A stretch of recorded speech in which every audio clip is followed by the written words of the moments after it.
Welcome back, everybody, to Hoops HD. This is our Under the Radar podcast coming to you at around a little before 10 p.m. We're running a little bit late tonight on January 22nd, 2020. I'm your host, Chad Sherwood, joined over here by John Salika, down below by Rocco Miller from Bracketeer.org, and me. some type of I'm here. bluish, greenish, grayish puppet thing. Yeah, I'm here. We can start now. All right.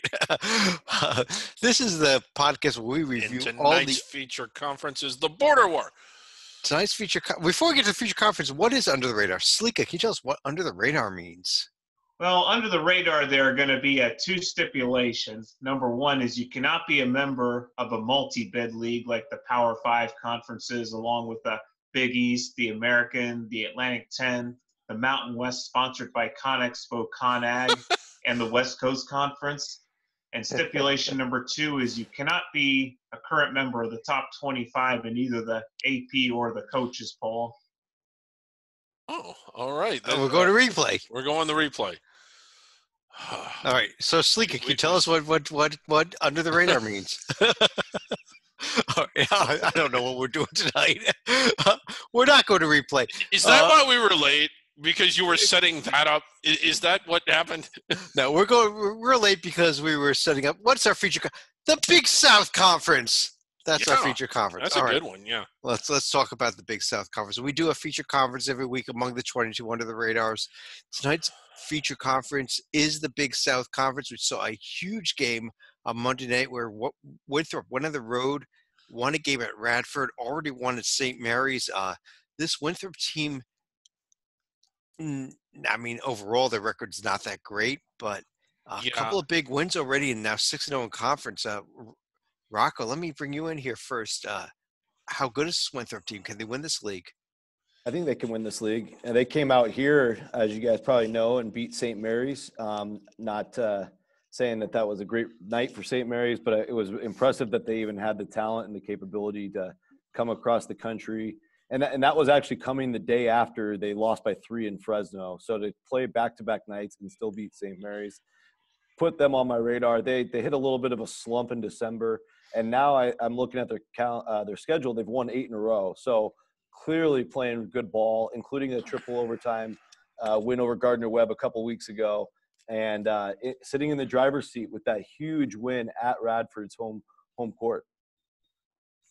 Right. Yeah, and David, beyond that though, I think we have a story developing here in the Big South. Not Radford, but beyond that, Presbyterian. Yeah. Very very quietly, 5-1, but they pick up 2 wins this week over Longwood and Campbell. Actually, they lost the home game to Presbyterian, but to Radford. Yeah. They win at Longwood. They win a game over Campbell, and this is a team that's been down near the bottom of D1 for years and years and years, and now 5-1 in conference. Yeah, a recent, and when I say recent, within the last 10 years or so, I think a transitional team coming up from D2 really struggled. I think they were toying with the idea of actually transitioning back a few years ago. They didn't, but it is rare that we see them in the quarterfinal game of the conference tournament. They've been there before, but you know, it's not a whole lot of history here. And kind of it's surprising because Presby got off to the kind of start that they always get off to, losing badly in virtually every out of conference game. They weren't really expected to do much, but here they are 5-1. Now, do I think they're as good as Winthrop or as big of a story as Winthrop? I don't. I mean, the 8 wins in a row, they went out to St. Mary's and won. They played well in a few other games, but then they just really hit that stretch where they just weren't looking good at all, and we just sort of thought it was kind of a fluke out at St. Mary's. But, you know, over the last month or so, that Winthrop's looked really good. And John, I got to ask you here. I think there's an error in our scoreboard here because, according to this, Hampton beat Gardner-Webb 667-67. It was, and Gardner-Webb also beat Hampton 667-67. But there was a problem in this game, if I remember. If you can fill. Yeah, this would be a game where they went to halftime and after the second half. The shot clocks malfunction. They were unable to get them started, so this game has actually been postponed, I think, till February 24, where they will resume the second half at Hampton. So it's rare that I will say we have an under-the-radar game of the day scheduled in advance, but go ahead and book this game in here. Well, under the radar, half game of the day, correct? Yeah. No, it's still a complete game that's going to go into the standings. Well, Yeah. but they only play half of it on February 24th. They already played half of the game. This is one of the longest games in Division I history. Yeah, they just quit. The shot clock didn't work, so it's just, I guess we're done. Yeah, but big problems there. That Hampton Governor Wed game, it will be complete on February 24th, at which point in time, hopefully we will not have our scoreboard screen here at least saying 667 to 67. That would be a record game by far, though. Yeah.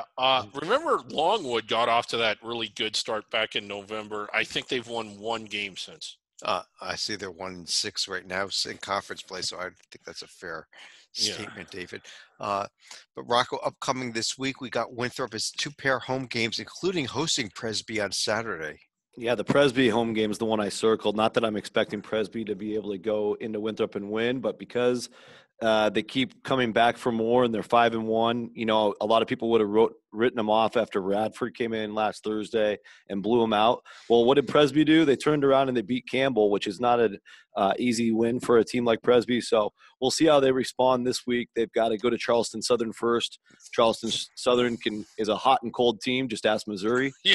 And so we'll see what kind of effort we get from Presby. But I've got a weird feeling that they'll win one of those two games, and who knows, maybe the one on Saturday. And David, can you remind us what city Charleston Southern plays in? Yeah, it's North Charleston. And, Okay.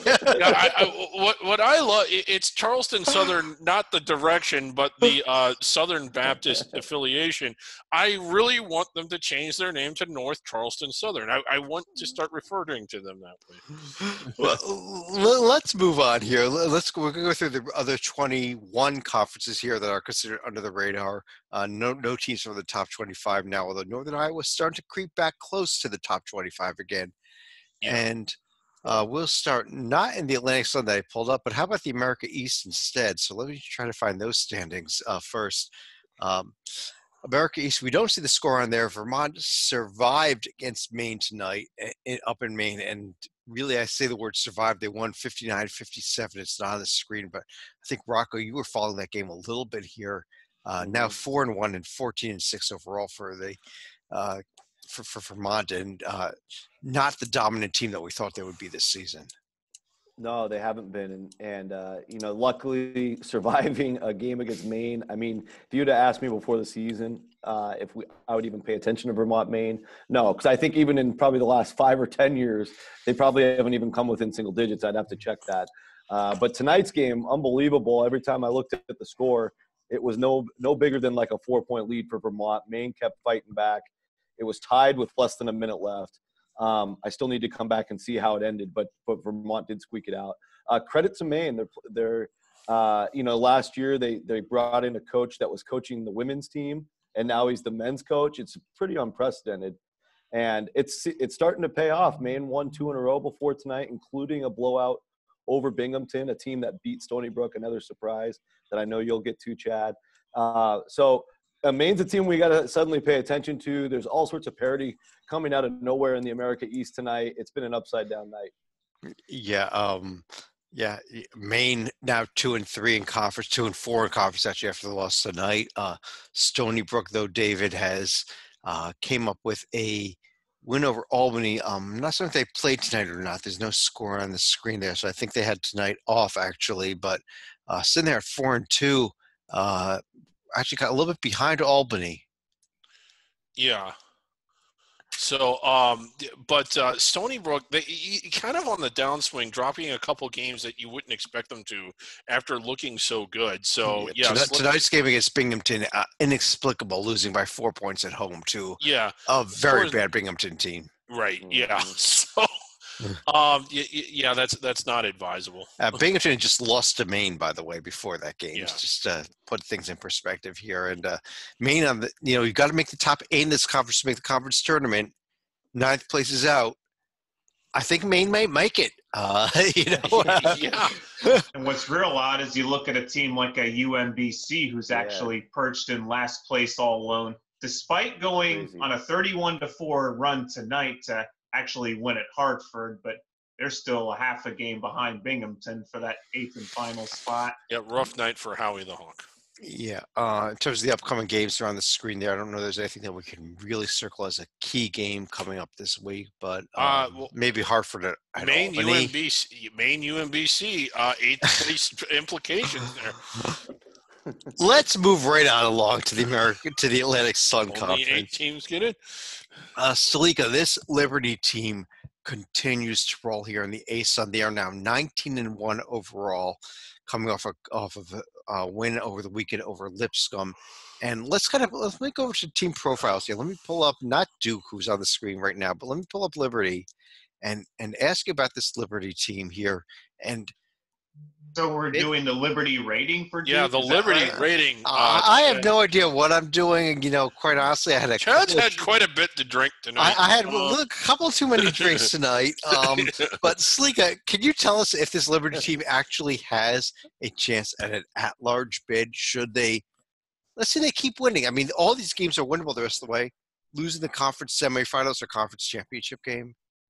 We did a little bit of exercise on our own after we went off the air last week. We started comparing the profiles of Liberty and Auburn, and just in terms of one-loss record alone, Liberty is going to be above Auburn. But keep in mind, what's still going to be weighing the Flames down is, I would say, almost 80% of their games are going to be quad 4, and by the time the season is over, that's going to be about 90 to 95%.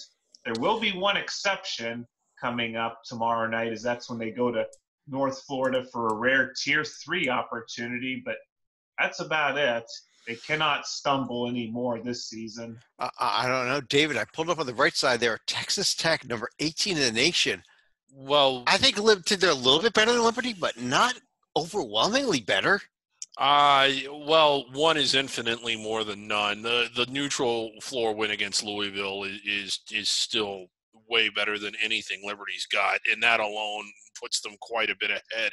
We did the one thing is Tytel never comes on under the radar, so while he's real insightful during the Hoops HD report and the bracket rundowns, we can't really ask him about under the radar teams on this show. We do have Rocco here, but it is an interesting question. As you pointed out, the paper is going to be rather thin.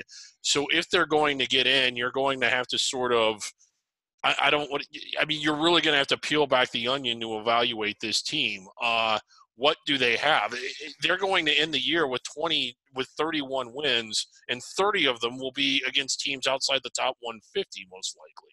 Is that enough? And what do you even compare that to categorically of teams that have come before them? Well, we do have Rocco on the show. Rocco, you're one of the top rocketologists in the nation, quite honestly. And what do you think if this Liberty team keeps winning but does not get an automatic bid? Nobody's going to beat them. They won't. Yeah, so I think tomorrow is the game of the year in the ASUN, so we'll see if North Florida makes it a game. Outside of that, I think you guys are right. I think they run the table. Nobody's on the same playing field as them by any stretch of the imagination in the ASUN.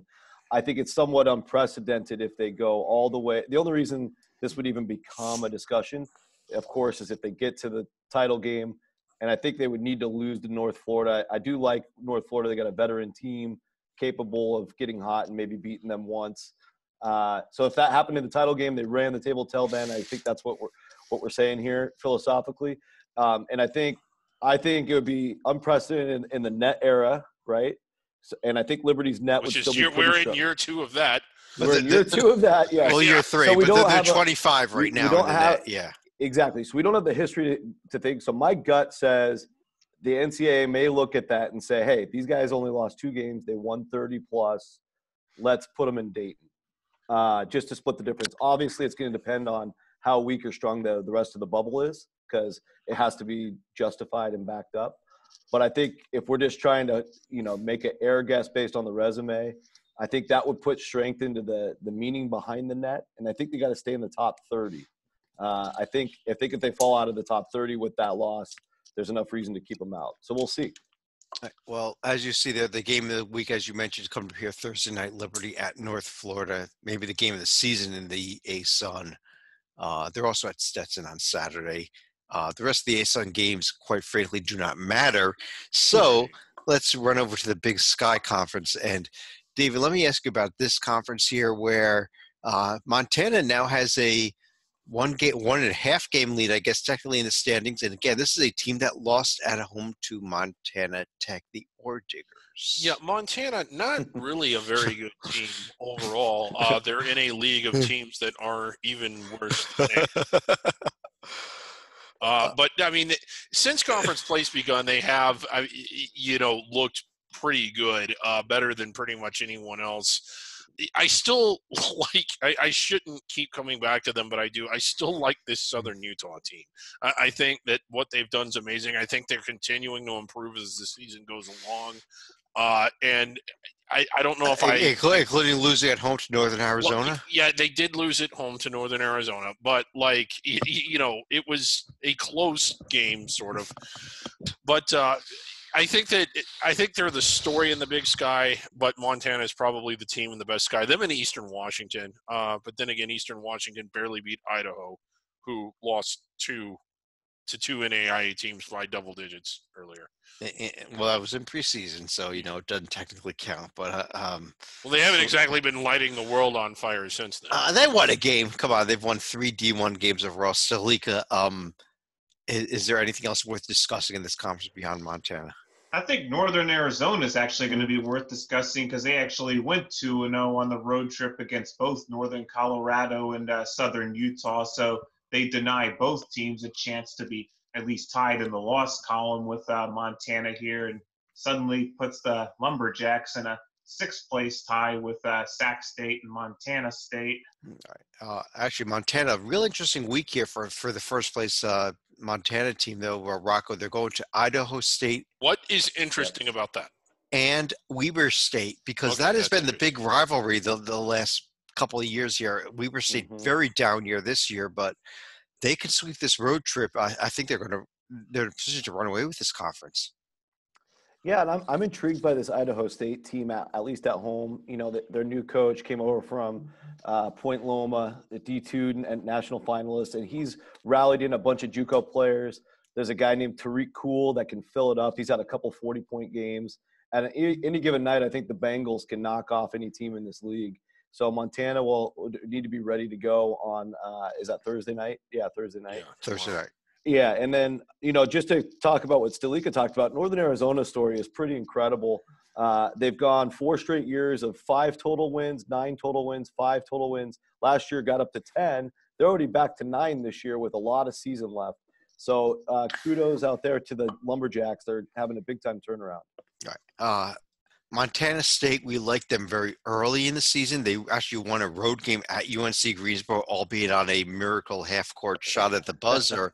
Not so good so far. Conference play only 3-4, but who knows? I think this will be a fun conference tournament. Oh, it always is. The floor highlighted by those floor sweepers. Yeah. If those of you that don't know, they if you watch on Pluto.tv, they actually show video at halftime of the people sweeping the floor. Oh, it's phenomenal. Twitter goes crazy.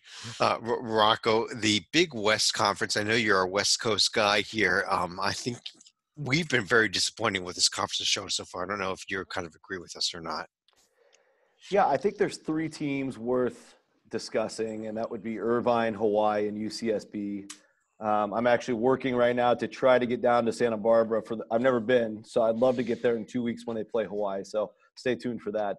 But I think they're all 3 fighting for the top. Riverside fell off the wagon last week. They started the year 2-0 in the league, but took a couple bad losses last week. And Hawaii held serve at home. I think the challenge for Hawaii to get the bid is they got to do it in Anaheim at the tournament, and that's always tough for them to come over and get that done. So, yeah, I think beyond that, though, I think the rest of the league's been a real frustration. Northridge is a team to keep your eye on because Diane finally came back. He missed the first, 13, 14 games, but he was, I think, the nation's leading scorer last year, and he's back shooting a lot of shots every night. So if he gets hot, especially in a tournament setting, who knows? Maybe the Matadors steal a bit and go to Dayton. But yeah, you're right. Overall, league wide, the depth is not there. Yeah, it's a conference that we've talked about as like a 13, 14 seed type of conference. Yeah. I think this year we're talking about are they going to Dayton or not going to Dayton type of conference. Unless it's Irvine or Hawaii, I agree. Yeah, as far as Irvine goes, David, they're at Long Beach, and then they're hosting Cal Poly this week. They better go 2-0 if they have any shot at trying to not only win the conference but avoid Dayton. Right. I still like Irvine more than anybody else in the league. Rocco had some good stuff, but the black and blue game tonight should be fun. Yes, huge. Yeah, so we are recording this around 10 o'clock, the black and blue rivalry. As we record this, it is 4-0? Yeah, Northern Iowa, who I think is going to be ranked number 1 on our poll, is having another spectacular night. We're not talking about Northern Iowa quite yet. We're going to get there in a minute. But Sleeka, let me bring you in here and talk about the Colonial Athletic Association, the conference that we actually featured last week. And William and Mary continuing to actually had a very nice win at Delaware, and then really still stubbed their toes in a game at Drexel on Saturday. It seemed almost inevitable that they were going to have a little bit of a letdown, at least after getting wins against, I think, both Charleston and Hofstra. So they're going to be okay, at least as far as taking one slip up in the standings right here. But by the same token, if you're Charleston, they also had a nice comeback against Hofstra in the closing minutes. I think it was Sam Miller that actually hit the three-pointer in the final minute to put the Cougars up for good, and that was coming off of a loss at Northeastern. A home loss against Northeastern, actually, and that was, so this is a conference that I think Rocco is going to be going back and forth the whole season. I think it's going to be a fun conference. Yep. I mean, we're probably talking about a 14, 15 seed type of conference, but I think it's going to be fun the rest of the way, at least. Yeah, I mean, I think it's been great to follow. There's some guys down in the CAA that I got to meet last year when I did the Charleston Northeastern game, and I kind of been keeping in touch. So it's been really neat to follow along. There's some great talent in the league. Charleston, of course, had a big win over Hofstra over the weekend. And coming up this week, just to segue, this Drexel team who just beat the heck out of William and Mary, they have the toughest trip in this conference, which is the Northeastern Hofstra swing. And then Towson, who's been tough at times. I remember them giving Florida a really tough game back at the start of the season. They're going to get William and Mary on Saturday. So there's always really good matchups, and it's kind of exciting because you go on Flow Hoops basically to watch this league. So it keeps it really interesting. Yeah, I mean, even James Madison, who I think is better than 1-6 in the conference that they've been so far, game at William and Mary this coming up on tomorrow night, Thursday night. So don't quite write off that game as a William and Mary win. I think they could give him a battle here. Mm-hmm. David, Conference USA. Oh boy. You got a 14-team conference here with the very strange conference tournament format and a curtain in the middle of it and all that nonsense. Well, it's the greatest. It's the greatest show. But should we be talking some serious North Texas hoops at this point? They were a team that I liked coming into the year. They were my dark horse in this conference. They proceeded to not make me look very smart when they got off to, what was it, a 6 and I think they were 0-4, 1-4, just a real sluggish start to the season. But now that they're in conference play, they're actually playing really, really well and a lot more of what we were expecting, I think. Blasted Southern Miss on Thursday night. And that game, there's the first time they ever won at La Tech here on Saturday when they won that game, and that really impressed me.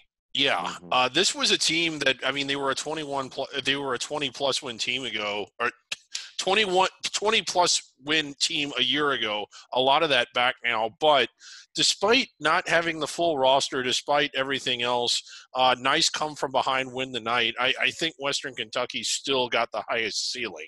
Now, they don't always play up to it, but I think that if anybody's going to get to the NCAA tournament with a chance of getting out of the round at 64, it's them. Yeah, I kind of like that, but although Western Kentucky has had the injuries, they are not at full strength. They will not be at full strength, and I don't know, Rocco, do Do you think Western Kentucky is the best team here? Do you think it's North Texas? Do you want to go La Tech? Do you want to go somewhere else? Yeah, that's a good question. I think it's up for grabs, to be fair. I think North Texas is probably playing the best right now. Western Kentucky's been able to rack up a bunch of wins, 6 out of 7 here to start the year. So it remains to be seen. I think once this gets grouped into the top, I think it's the top 5 all get grouped together. Right. Getting to 5, see 5, and 4 are the 3 groups. Yeah. Right. Obviously, we're going to learn more, and I think somebody will run away with it, like what happened last year with Old Dominion. But there's not enough of a gap. I think between these top 3, they can any given night beat each other. Here's the upcoming games this week. We see that North Texas is going to be hosting UTSA on Thursday, and then over the weekend, they're hoping to host UTEP. So the 2 Texas teams there. Western Kentucky has got Marshall coming up on Saturday. So a few games to keep a look at there as far as the top teams of the conference. But Salika, our next conference up is kind of in your back door there with you being an Ohio guy here. We're going to go to the Horizon League, and we've got Wright State, who is in first place now with a 7-1 record, 17-4 overall. How good is this team? Well, after attending the Northern Kentucky game, I can safely say that there is one tier for Wright State and NKU and another tier for everyone else, because Youngstown State looked like they might be a contender themselves, but they got blasted at NKU, and then they also played a bit better against Wright State on Saturday, but were still unable to come up with the win. And the Raiders, I think they're going to be holding serve, but come Friday night, they will have their first major test of the year against the aforementioned Norse. Yeah, one of the better rivalries. Yeah, it's become a really good rivalry, David, here on Friday night, as Salika mentioned. NKU at Wright State should be one of the games of the year in the Horizon. Oh, yeah. I mean, there'll be 2, possibly 3. Northern Kentucky at Wright State at NKU, and then a third time when they meet in the conference championship. Probably before tens of people in Indianapolis. Yeah. Well, you don't discount my Youngstown State Penguins. Come on. I'm discounting your Penguins. Rocco, over the Ivy League,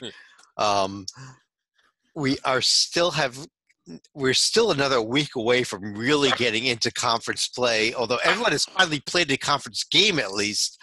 Yeah. Princeton 2-0, Yale and Harvard and Columbia all 1-0. But this Yale team now 61 in the net, RPI 52, some solid metrics. What if they run through the Ivy League? What if they beat Harvard twice? What if they beat Princeton twice, beat Columbia twice, beat Penn twice? Is there any chance that the committee talks about them, especially if they lose the conference title game? I think if their net continues to improve, so they'll have to win those games and win them pretty convincingly. And I think the ones against Harvard will matter the most. I don't know. I think Princeton and Penn and Columbia, they're ranked too far down for it to make too big of a splash from a resume standpoint. But if they can beat Harvard twice and Harvard stays hot against everybody else, that could mean something. I really don't see it. I think there's too many things that need to go well. And I think remember, Harvard is going to be hosting the conference tournament. So if they beat Harvard twice in the regular season and lose to them in the conference championship game, it's a true road loss, basically. Yeah. You're right. I just don't think, Yale in the non-conference season, they didn't get. They did beat Clemson on the road, which is nice, and they did beat Vermont, which is kind of not looking as good. And I don't think anything else stood out. And they did lose, unfortunately, the Penn State game that they had a 10-point lead with a couple minutes left. If they win that, they're already in the picture. Yeah. A win at Stony Brook. I mean, there's a chance, Stony Brook could be in the NCAA tournament. Vermont could be an NCAA tournament team. Yeah. If things fall right, maybe Bucknell is even an NCAA tournament team. They're probably the second best team in the Patriot, but, we're kind of going down there. Oberlin could be in the D2 tournament. D3. I will say this. If they run the table, which is assuming a lot, I would argue for them on our committee. I just think that they would have done enough at that point. Or up to I would too. Yeah, I would too, and I think something that is different about the Ivy League than any other league is you got to win back-to-back days every weekend. Yeah. And so if Yale can do that, I mean, I think that's more impressive than people realize. Yeah, coming up this week, we've got the second end of the home of your travel partners, I guess, before we get into the full, back-to-back weeks here. So Harvard Yeah. at Dartmouth, Yale is at Brown, Columbia at Cornell. Temple is going to Penn in a Big Five game, and my law school alma mater, Rutgers Camden at Princeton. It's the first time we've ever been able to discuss them ever on this show, I think. But Rutgers Camden at Princeton, a game that they're going to get absolutely trashed in. Yeah. But David, do you want to discuss a little bit Brown hoops? Brown. Well, they are, after all, the Ocean State Tournament champions. Ocean State Tournament champions.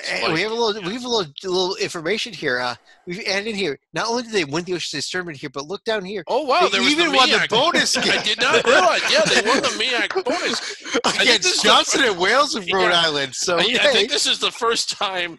We'll have to explain what the MEAC bonus game is, but I think this is the first time the Ocean State Tournament champion has also won the MEAC bonus game.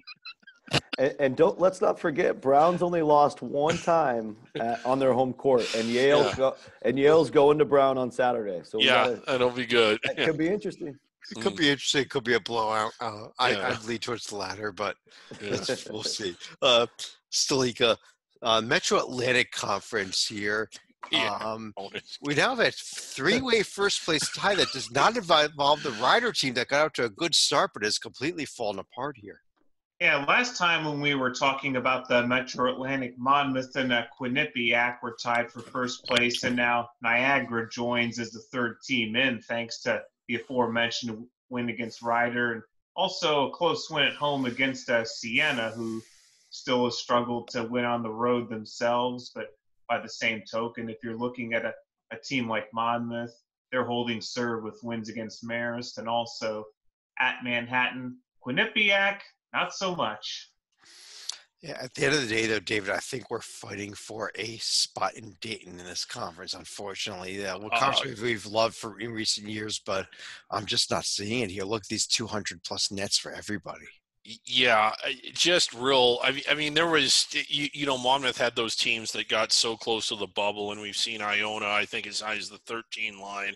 But I agree with you. I mean, obviously, if multiple conferences collapse in the tournament, then maybe not. But right now, it's looking like, especially since Iona is going to win the tournament, looking like they're going to do it. But it's also a remarkable sign of parity where first place and last place are only decided by 2 games at this point.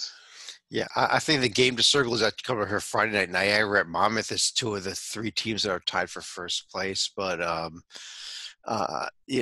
it's going to be fun in Atlantic City. I'm trying to get to some of these games. We'll see if I can get there. But it's going to be a fun tournament, I think. Wide open. It always is. And the winner may have a shot to win the NCAA tournament game, but again, only because they're playing in Dayton against a team from the MEAC or something like that.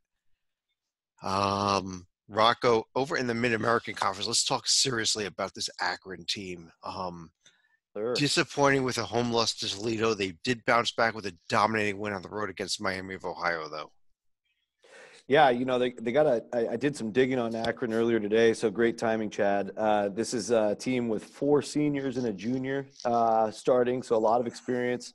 Stalika could tell you they beat Xavier in a secret scrimmage, and that kind of got my attention before the season even started. And they are shooting the rock. They're 3rd in the nation in 3-point shooting percentage, 40% on the year. Very impressive team. Obviously Toledo is a live or die by the 3 kind of team as well, and they just made more of them last week. So that was a tough matchup, I think, for Akron. But they've been dominant in every other game, and then their only other losses, I believe, are Louisville, West Virginia, and Liberty. So these guys, I think, are pretty dangerous, and especially since they can all shoot. They have 3 guys on the team that have made over 100 3-pointers already. So, I really want to keep my eye on this team. If they can get out of Cleveland with the MAC trophy, they're going to be real dangerous in the first round in the NCAAs. I just don't think with no non-conference D1, Tier 1 or T1, Tier 2 wins. Yeah, I don't think that they could be in the at-large conversation, despite that a solid net at 60 at least. Agreed. David, though, the other team we had been looking at in this conference was Kent State, but I'm ready to just throw this team away after a loss to Western Michigan and a home loss to Northern Illinois last night. Yeah, really bad week against teams that even by MAC standards aren't as good as you would think. I mean, it wasn't Bowling Green or Buffalo or Akron. It was teams that you would expect them to roll over. Real disappointing week for Kent State. I guess on the other hand, though, Stalika, Bowling Green wins, back-to-back wins this week. They were home wins. They were close wins, but they beat Northern Illinois. They beat Eastern Michigan. Should we be paying serious attention to this team? Well, keep in mind that their best player, Justin Turner, was also injured for a part of December, and that would explain at least 2 of their losses in Atlantic City. So they've been trying to gradually get him back into the starting lineup, but they're going to have a big one coming up this Saturday with the I-75 rivalries. They make the short trip up to Toledo. They're going to go to Toledo. They'll be hosting Ball State. Akron is at Ohio, then hosting Buffalo this week. So a couple of games to keep a look at here in the MAC. So let me stick with you as we go over to the MEAC. And yes, it's the MEAC. Overall, we do have one team with a winning record overall in South Carolina State, including their non-D1 wins, I guess, right? So only a game under 500 and still a half game behind Norfolk State, at least as far as the conference league goes. But you also have to keep an eye on North Carolina A&T, who also got a road win at Morgan State on Martin Luther King Day. And this is another conference where parity is usually the norm right here. Yeah. Maryland Eastern Shore, kind of blew it. They had such a straight path to the centenary. Yeah, I'm trying to get the upcoming schedule here. I can't even get it on the screen. That's how bad this conference is. I don't know what's going on here. We've got major computer problems here going on. But it just is not Chad's. No, I am not doing very well here. There's last week's schedule again. Rocco.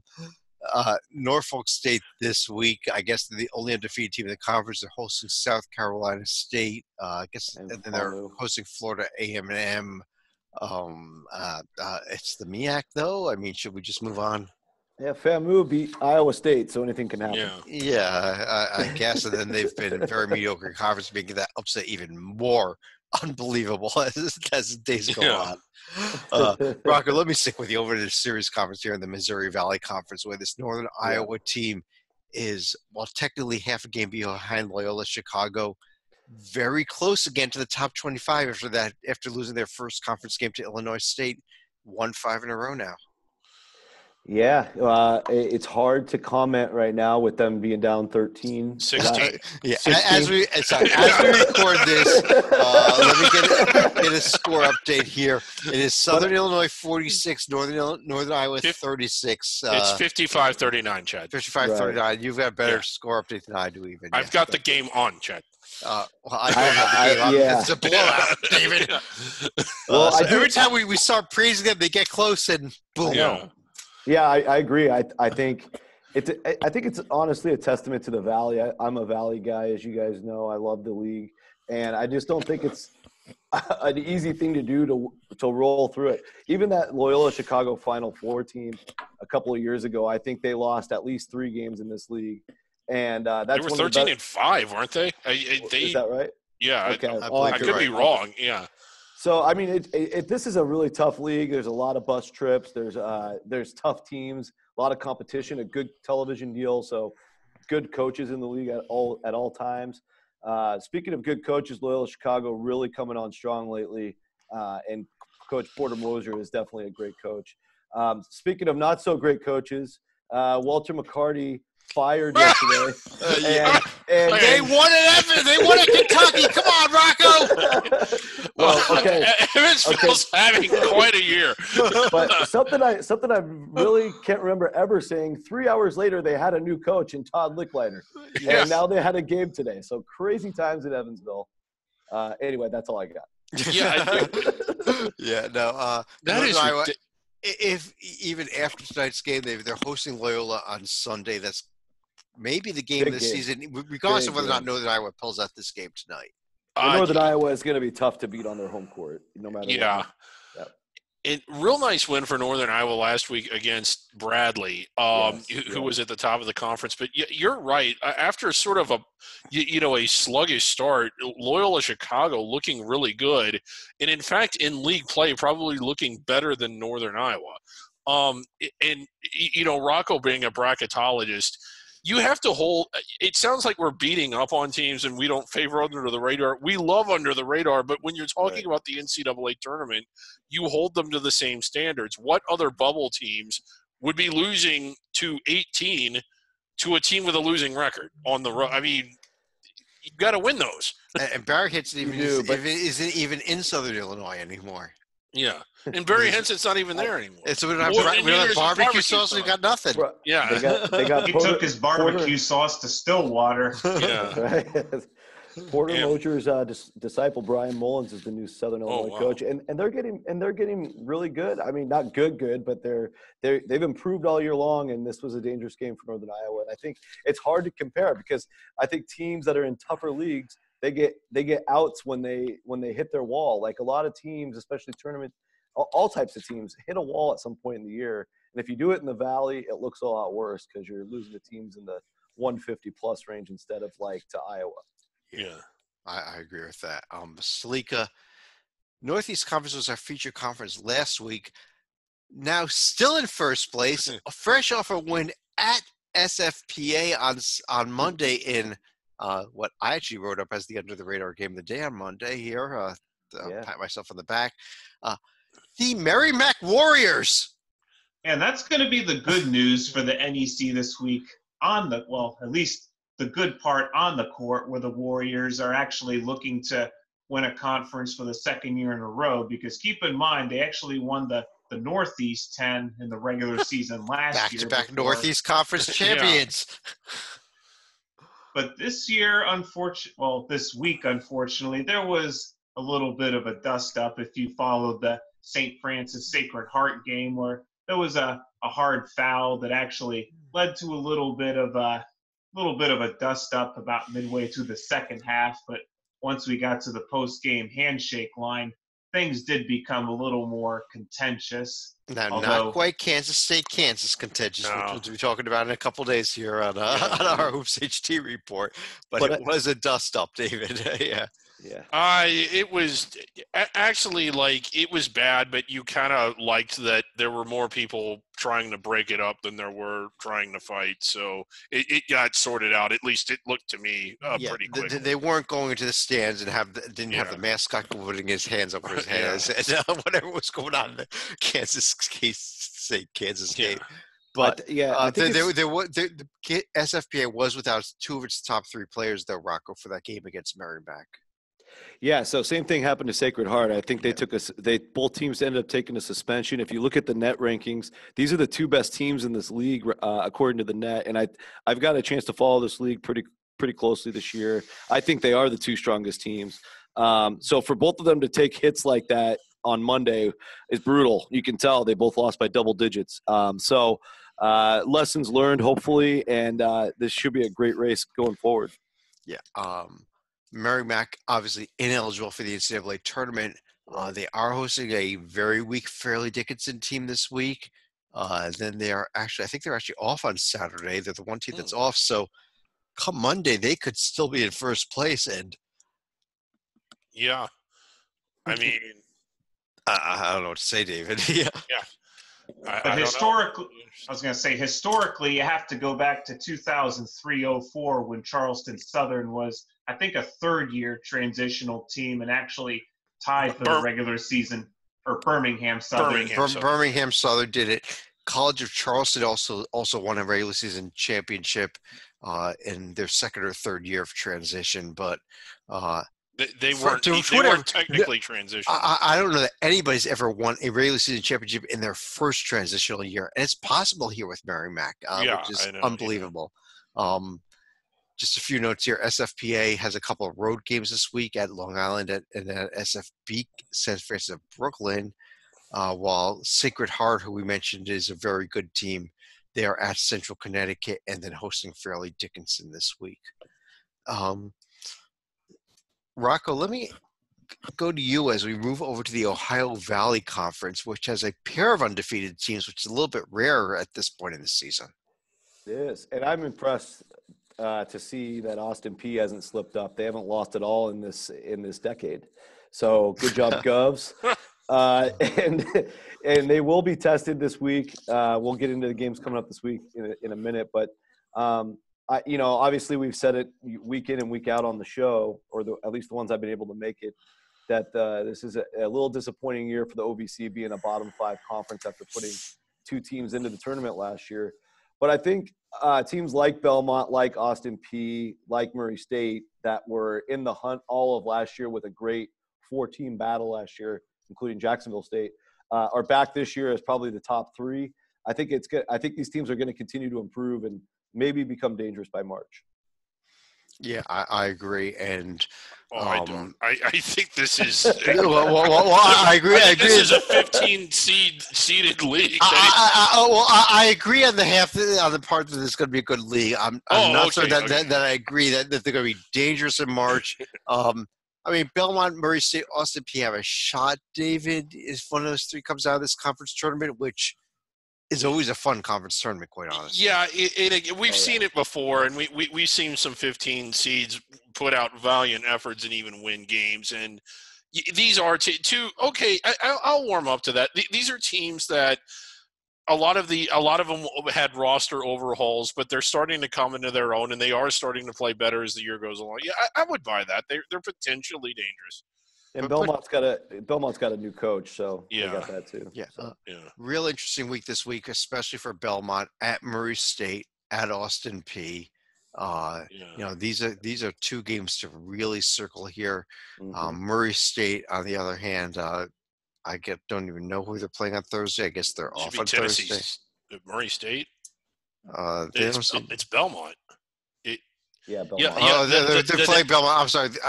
Over the weekend, they've got Tennessee State. Thank you, David. Yeah, so the Nashville schools are at the Murray. Well, whatever. Belmont and Murray State, though, game of the week coming up Thursday night in the OVC. Absolutely. But also keep an eye on a team like Eastern Kentucky, who quietly got a win at Tennessee State. They'll have a tough one at Jacksonville State, but they should have a very winnable game against Tennessee Tech. So they could easily be a top 4 team by next week's time. Yeah, good point, Salika. Let me stick with you, Salika, as we go over to the Patriot League, where Colgate slipped up last week, bounced back with a pair of home wins over BU and Bucknell this week, though, and I still really like this Colgate team. Potentially, 14, maybe even an outside shot at a 13 seed good Colgate team. I think Colgate is certainly going to be one team to follow, but the other team that also made a move themselves is going to be Navy, who actually got a home win against Lafayette and also got a 2-point win at the Roof tonight. So they're only going to be a game behind Colgate. And another storyline to follow, longtime Colgate coach Emmett Davis is now back to being an assistant at Navy, where he was once on Don DeVoe's staff. Oh, good. Yeah, wow. Yeah, but Rocco, how good is this Colgate team? I mean, I don't know that they're NCAA tournament win good, but are they above the 15 line? Are they 14, maybe even 13 seed good? Yeah, I think 14 is reasonable. I have a hard time, just depending. They need some help with conference tournament. 13 is a stretch. I'll agree with that. Yeah, they'll need some conference tournament upsets to get up to 13. But if Colgate can hold serve, the thing I like about them as a projected tournament team is they have that experience of being in a competitive tournament game last year. A lot of the guys back this year. That usually bodes well for a team that gets back a second year with a lot of the same people. I agree. And David, let me go on to the next conference here. And one of the top conferences, actually among the under-the-radar conferences, yes. and one of the very few conferences that I think has a shot at putting a team in as an at-large bid, although it still might be a stretch, the Southern Conference here. East Tennessee State's the team I'm focusing in on, especially off of their win at Western Carolina. Yeah, I mean, if you pull up the East Tennessee State profile, I was really big on them coming into the year. I liked them a lot out of conference. I started to get hesitant when while they were winning games, you can see there they were, like a 1-point win against a somewhat weak Wofford team. Winthrop, who we talked about earlier, only beating them by 3. Not winning as impressively as you would expect an at-large caliber But look team. at those 2 Tier 1 road wins. Yeah. But the win at LSU, the win at Greensboro, and I know that Western Carolina is not somebody that you jump on, but for them to go there and win as dominantly as they did, with the exception of LSU, I thought it was one of the better games that I've seen them play this year. Yeah. Their ceiling is high, similar to Northern Iowa. I don't think they always play up to it, but this is a dangerous team, whereas maybe Belmont is, but East Tennessee State absolutely is. If they can. And Rocco, when you look at this ETSU team here, they're already past their 2 toughest games of the season, is at Furman, at Greensboro. They have both those teams again, but they're both home games. Exactly. Yeah, I think ETSU is going to continue to make it interesting. Can't overlook the game at Wofford. Wofford came into their building and gave them fits. Another team that's improving is Mercer, who beat Western Carolina tonight. And they have a new coach in Greg Gary. So nothing easy in the SoCon, at least in the top 7. I think Sanford's fell off and the 2 military academies have fell off. But I love the ETSU profile, especially as you can imagine, we usually see the bubble start to soften in February. And so hopefully they can keep things interesting getting all the way into March. It's going to require them to keep winning, and it's not an easy league to win in at all. Even if they get those 2 home wins against Furman and Greensboro, as you said, they've got to go to Wofford, they've got to go to Sanford, they've got to go to Chattanooga, they've got to go to Mercer. There are tough games left here. Definitely. And Furman at home is not a slouch. Or Greensboro at home. Upcoming this week, though, Salika, in the SoCon. The big games, I guess, we've got there is Greensboro's on the road at Sanford. ETSU is hosting Mercer, among other games. Yep, and then Furman should also have about an easy week as they're going to have going very easy week for Furman. Citadel and then hosting VMI. If Furman doesn't come out of this 2-0, then I don't even know that they're going to be in a position to have a half decent season in the conference tournament. So I like this Furman team, but not if they lose a game this week. Rocco, the Southland Conference. Stephen F. Austin. I think were they playing tonight, or they did. They actually finally won a game by 7 points. They were up by 3 with about 2 minutes to go, and they blew it open and ended up winning by 6. But Rocco, SFA, they won at Duke, so they're in the NCAA tournament, right? I wish. That loss to Corpus Christi it stands out like a sore thumb. The other loss they lost to Rutgers this year, and they lost another one that was respectable. I thought they were in at-large contention until the Corpus Christi loss. I just can't see it. You can't take losses in the Southland. It's almost as bad as the ASUN. Yeah, the other loss was a loss at Alabama, not a bad loss by any means. Yeah, Alabama, But if you look at it, top 3 tiers, a win at Duke and a win at Arkansas State. Go back to this is remarkable. This is actually like MEAC swag. If you look at this and just go to 1, 2, 3, 4, 5, 6, 8, more than half the league. Did I count that right? 8 sub 300 teams. If you go sub 250, you've got 9 of them. So it's it is not a good league overall. SFA propped up by the win at Duke, but that's all they've done. I think don't think they're an at-large caliber team even if they win out. I just don't see it. And I agree with that. And I was ready to argue for them. And I know that they've been winning games, but when you're playing more than half of the schedule is sub 300 and you're winning by single digits, if they were going through there and stomping through those games as if they were bye games, which they are, they're worse than most bye games, then I'd say, well, look at least they're winning the games the way you would expect an at-large team to be doing it. But they're not. I don't get it. I definitely think they're the best team in this league. But even if they win out and lose in the conference tournament, it's hard to argue for them, even with the win at Duke. In terms of the upcoming games this week, just a quick score updates. Actually, the games tonight, McNeese won at Southeastern Louisiana. Nichols beat Houston Baptist. Corpus Christi beat New Orleans. And as we record this, Abilene Christian, who is tied in the loss column, at least with SFA, is in overtime at Sam Houston State. Good game.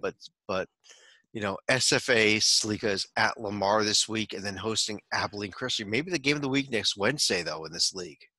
Yeah, Abilene Christian. I mean, granted, that's going to be at SFA, but Abilene Christian, once again, the defending Southland champions, and that was actually with a somewhat depleted roster last year.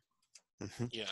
I do need to correct myself, Chad. It's 7 sub-300 teams, not 8. I don't want to understate how weak the league is. You don't want to hit Lamar. They're only 280. They're not sub 300. And Corpus Christi 301. They're just barely 300, right? Yeah. Rocco, how about the Southwestern Athletic Conference? How about it?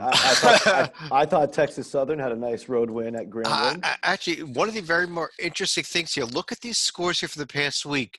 Every single road team won, other than the neutral court game that was played in Birmingham between Alabama State and Alabama A&M. Wow. That is amazing. Where did they play? I did not realize that had happened. That game was played in Birmingham between Alabama State and Alabama A&M, so it was technically a neutral court game, yes. Yeah, this is incredible. I don't remember ever seeing this before. Ever in anything ever. Never. So congrats to the whole SWAC. They're road warriors. Well, yeah, I guess it makes sense because they spend the whole non-conference on the road, so they should be good on the road. Yeah, playing at home it just throws everybody off. Prairie View, a nice actually road win at Grambling, followed by a nice road win at Jackson State. They're the team I'm kind of looking at this point. They won 17-1 in the conference last year. I don't know if they go 17-1, but I think they're the team to beat again this year.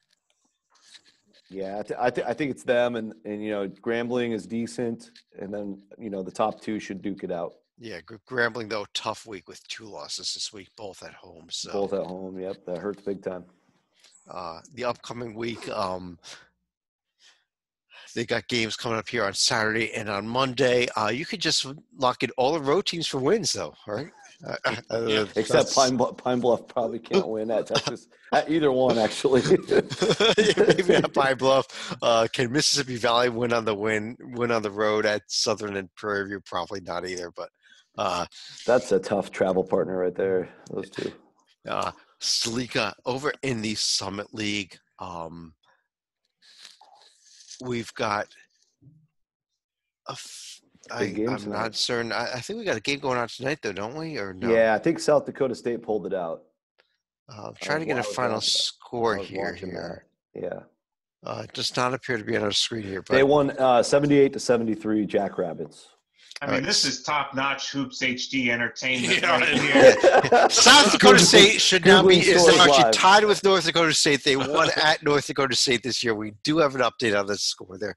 And this was after South Dakota actually got a much-needed win themselves at home against the Jackrabbits because the Coyotes had actually been underperforming on the road. But maybe the team we got to talk about, though, Rocco, is this Oral Roberts team who's kind of out of nowhere here is now suddenly tied in the loss column with all 3 teams. They all have 2 losses now when we added that North Dakota State loss tonight. Yeah, they've been catching me off guard because I think as of the turn of the year, like around January 1, they were the highest-rated KenPom team. They still are the highest-rated KenPom team. So that kind of opened my eyes. They're not quite in first yet, but they're starting to pick up some wins. And, yeah, they're dangerous. I know Osafor, he was a freshman last year. Now he's a sophomore, averages around 20 a game. That guy can fill it up. I don't know a lot about the rest of the team, but I will be picking up more information as we go. All right. They have played Saturday at South Dakota. They pick up the win there, though, and then hosting South Dakota State Wednesday. Maybe it's time to start looking at them very seriously, though. So we'll keep an eye on them as we go forward here. David, the Summit League, We just did. So how about the Yeah, we Sun just Belt? did the Summit How about League. the Sun Belt League? Yeah. Let's go Yeah. back to the Summit League. Yeah, every time I want to say that I like Georgia State, they seem to have a bit of a setback, but I still like them more than anyone else in the conference, despite Yeah. the loss to Troy, who The road loss at Troy, who's a bad team. yeah, real bad. I don't know. It's going to come down to the conference tournament. Little Rock again, kind of jumping over them, but I still like this Georgia State Well, team. one thing about this conference tournament, it is a ladder format, so you really want to be one of those top 2 seeds in the conference tournament so that you get the buy into the semifinals. So that's what it's going to come down to. If Georgia State can't keep winning games, they may have to be a 3, 4, even a 5 seed and have to play extra games. Yep, they would. Yeah, especially like there's a big difference between 2 and 3 because of the ladder. Mm-hmm. The upcoming games to circle this conference, I would look at Georgia State's game here at Georgia Southern. 2 teams are currently tied for second place. Little Rock, Rocco, I don't believe in this Little Rock team, although they are 8-2. If they're playing well, I hope I'm rooting for them. I hope they didn't peak too early. They may have. I think there's a lot of balance across this league. There's teams like South Alabama that were picked to win the league that came out of the gates really slow, still very dangerous. Coastal Carolina, they looked great early in the year, took a bad injury, but now they are starting to pick it back up. They've got a couple really good JUCO players. I think anybody from 1 to 9 can actually win this conference tournament. Yeah, 1 to 9, 1 to 10 if you include Troy, just beat Georgia State. So hey, let's go lower. Yeah, it's crazy. Troy was terrible in the non-league, but they have a first-year head coach, and they're starting to.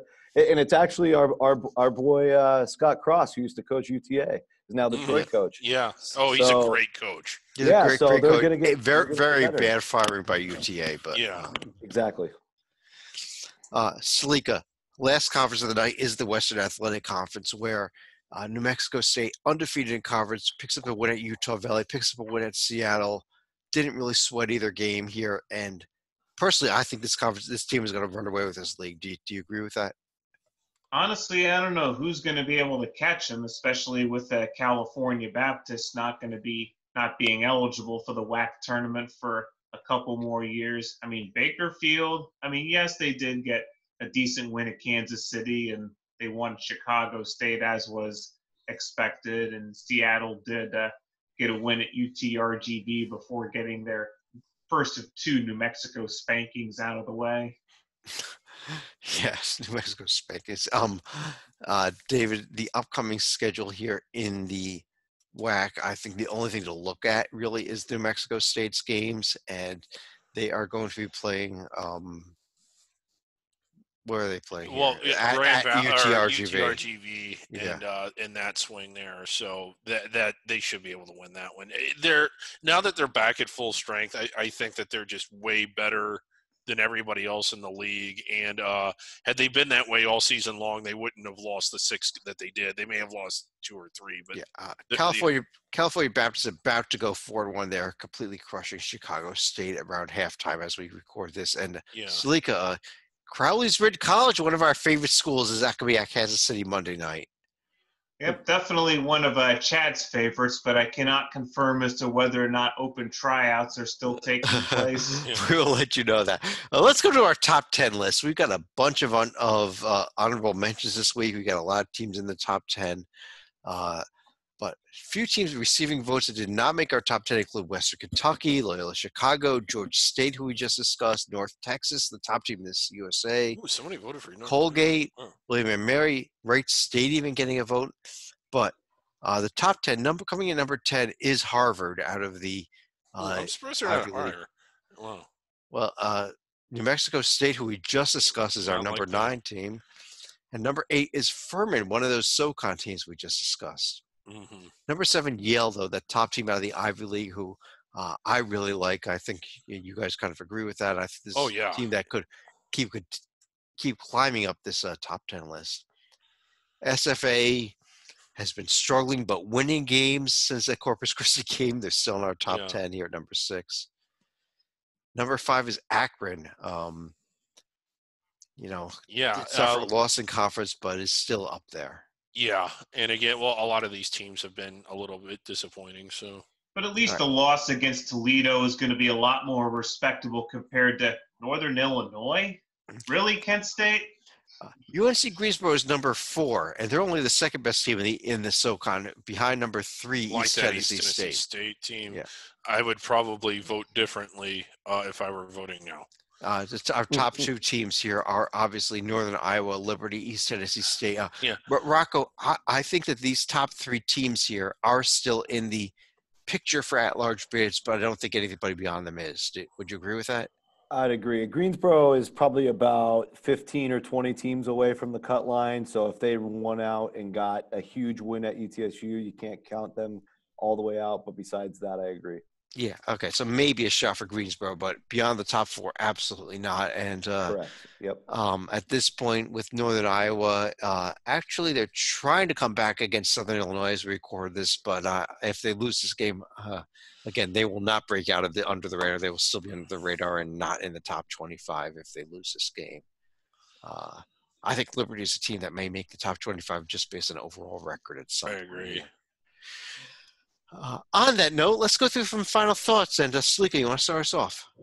I think I'm going to go with John Titelish final thought and look at Sean Miller's coaching tree. And that's going to take us to Muncie, Indiana, where James Whitford, a former assistant under Miller at Xavier, got his 100th victory at Ball State with the win against Mother Miami on Saturday.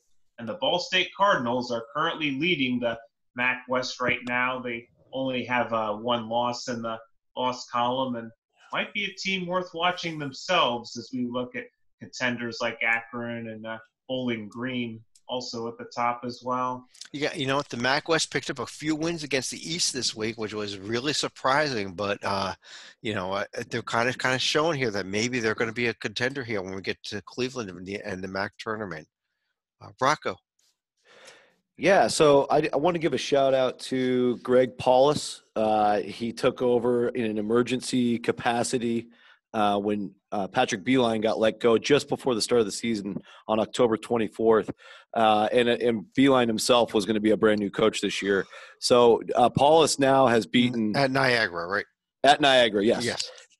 And so Niagara has now beaten Rider, Iona, and Siena 3 straight games. They're 4-2 in the league and in contention for a championship. It's pretty unbelievable. Their first few games of the year, they were getting blown out of the water, not even close to being competitive. And to see this happening in the same year for a first-year young head coach that everybody's familiar with, Mr. Paulus, kudos to him. And then one other note I had was a team probably we haven't talked about all year out of the A-Sun. In fact, I think they're a centenary candidate, the Kennesaw State Eagles. Okay. So Kennesaw State, 2 crazy facts real quick. They played Florida Gulf Coast last week.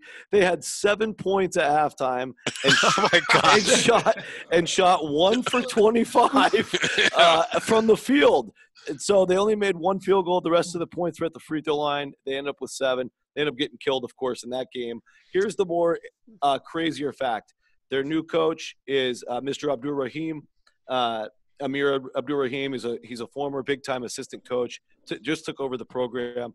They have a top 50 recruiting class, including a 4-star player and 2 3-stars. So good times are ahead for Kennesaw State as long as those guys show up on campus. But for this year, at least they're pining for the old Al Skinner days, right? Yeah. Exactly. David, you want to finish the show out? I would like to just give a shout out real quick to the Evansville Aces for having what has got to be the most amazing, bizarre improbable in the history of college basketball. They were the first team, and we decided 27 years, but we even decided that figure was arguable since when Long Beach won. It was at Kansas. They weren't really an under the radar team because the Big West was a multi-bid league then. To beat the number 1 team in the country, and a month later their coach is suspended and fired for a scandal. Then he's fired. 3 days later, they don't go with an interim. They hire Todd Licklider, who does he? I guess he just showed up and shook hands and met his players, and then was out on the court with them. I can't imagine how that works. He hasn't been in practice all year. Try 3 hours, Puppet, not 3 days. All right. So 3 hours to be head coach. You know what? Any D1 schools out there, I just want to let you know, I'll be happy to be in your schools for 3.5 hours and take your head coaching job. Right. More than happy to. Anybody. I don't care. Florida A&M, you want me? I'm in. So just letting you know. Can you watch, like, when they called And timeout, I would what hire kind of David as an plays did they assistant. run? Wow. Anyway, I like Todd Licklider. Very successful at Butler. Is to be honest, I know it's kind of started off of Barry Collier, but Butler really became a national brand under Licklider. I think people have forgotten that. Yeah, no, he is a good coach, and hopefully he can correct the problems in Evansville that have existed since the Kentucky win. On that note, though, I do want to thank everybody for joining us on behalf of John Saliga, David Griggs, Rocco Miller. You can check him out at bracketeer.org as well. I'm Chad Sherwood, and we will be back again. I think tomorrow night we'll be recording a bracket rundown show and more shows next week, including another Under the Radar. We'll be talking again real soon.